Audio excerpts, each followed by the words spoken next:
Here I am placing some new pieces of wood. These are small chunks, not too big.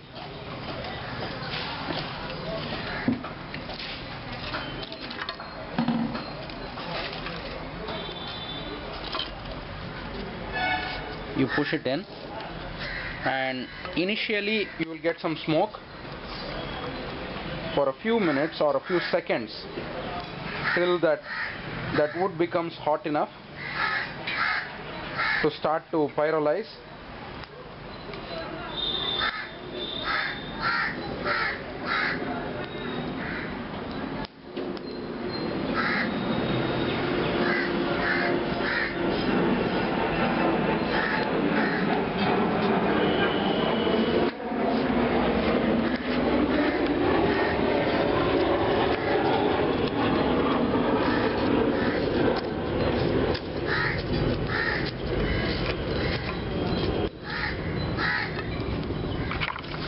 And now the smoke is gone, and as you can see, it's burning clean, as clean as possible, I would say.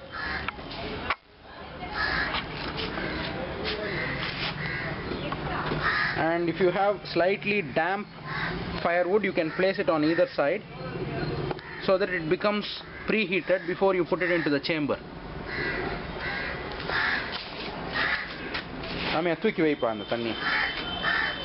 So you can see it burns clean. There is no smoke now.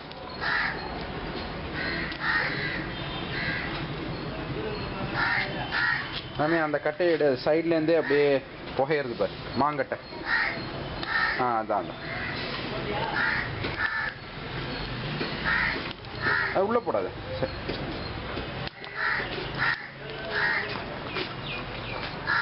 I've made it actually too over-engineered it. I've made it too costly than it really needs to be, because that was my first stove. I've modified the design afterwards because it didn't work properly. But it doesn't have to be so heavy. It can be made with lighter materials or even clay. I don't know if you are able to see it, but the flames are actually reaching the top. So that just that little bit of wood, it's able to put up flames to about 2.5 feet high.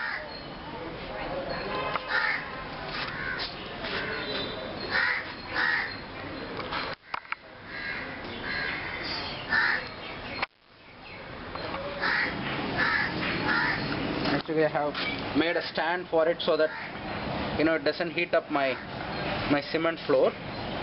But if you can afford it, you can actually integrate it into the kitchen itself. Here you can clearly see the flames that are reaching up to the top.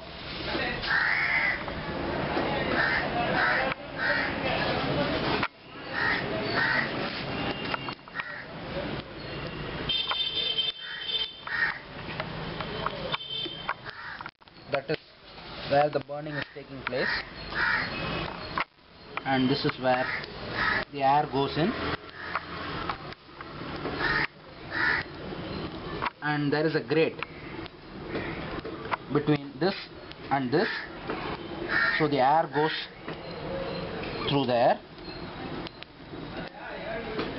Some air goes through here too, but most of the air goes through there, and I have given slots, some slots underneath,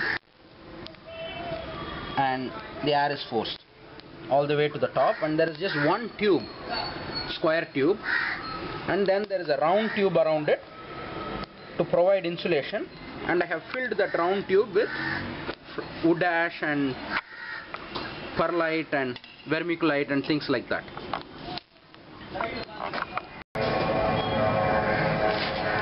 As you can see here, the fire is actually burning outside the stove, and yet the flames are being sucked in through the shaft. So you can get an idea about how strong the draft is. The wood is actually burning outside the stove, and yet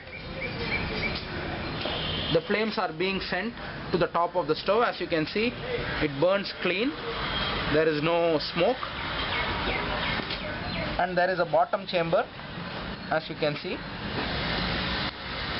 from which air is fed. This is the chamber in which the fuel burns. I don't know if I can try and focus a little inside.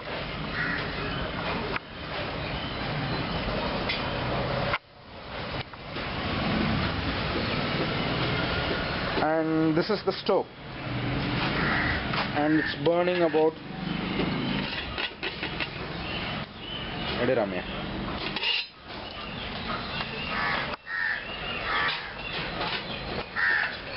it's boiling around, I don't know, maybe 2 to 3 liters of water with about this much of wood.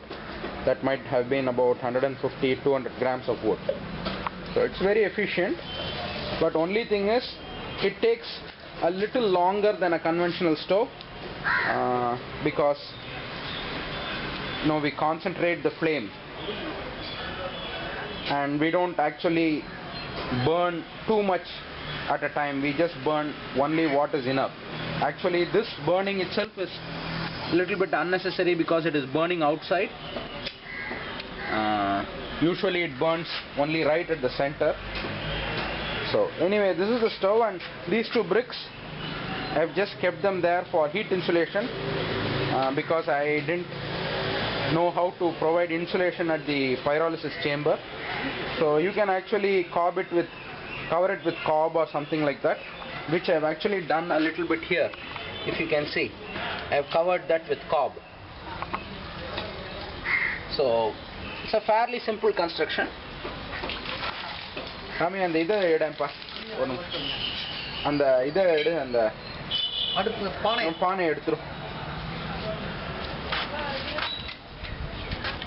so that's it. This is the stove,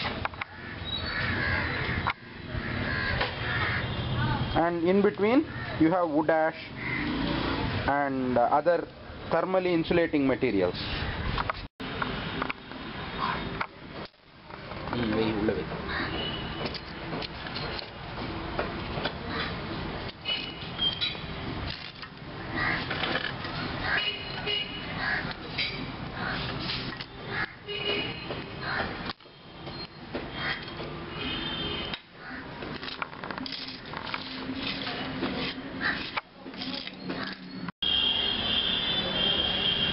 As you can see, it is smoking because the fire is not hot, but once the fire gets hot, the smoke will subside and you will see flames shooting up to that point.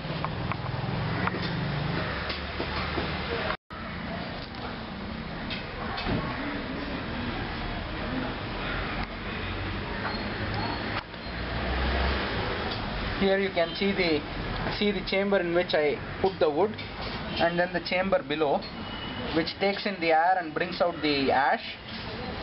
It's actually the same piece that I cut here that I have kind of inverted and welded to the bottom, and there is the riser. Now you can see that the smoke has stopped. We didn't blow or fan or do anything, the wood has caught fire and it's burning clean.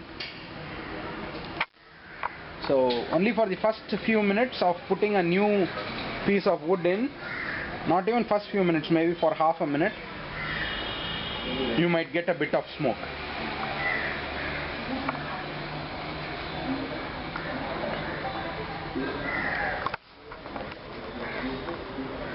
So it's cooking some rice for